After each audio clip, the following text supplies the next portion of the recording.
আজি দুপৰীয়া সাজত হৈছে কচু আলু আৰু মাছ। কচু আলু সকলোৱে প্ৰিয়, মোৰো প্ৰিয়।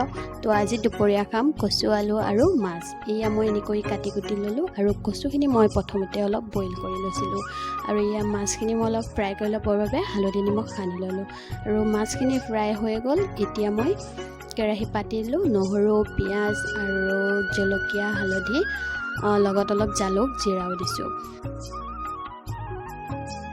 মছলাখিনি ধুনীয়াকৈ লৰাই লৈছোঁ আৰু ইয়াত এতিয়া মই কচুখিনি এড কৰি দিছোঁ।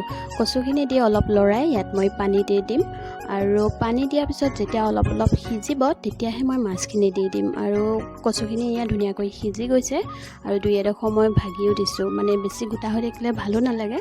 তো এয়া মই মাছখিনি দি দিলোঁ। মাছখিনি দিয়াৰ পিছত এতিয়া মই ইয়াত পানী দি দিম। পানী দি যেতিয়া উতল আহিব তেতিয়া মই এডোখৰ নেমু চেপি দিম। এয়া মই নেমু চেপি দিছোঁ, আপোনালোকেও নেমু চেপি দিয়েনে যদি বেলেগ টেঙা একো নাথাকে।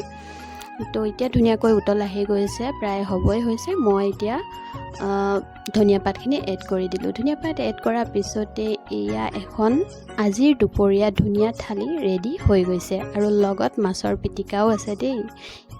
মই সেইটো ভিডিঅ' বা পিছত আকৌ আপোনালোকক দি দিম। আকৌ নতুন এটা ভিডিঅ'ত আপোনালোকক লগ পাম। আজিলৈ ইমানেই, বাই বাই।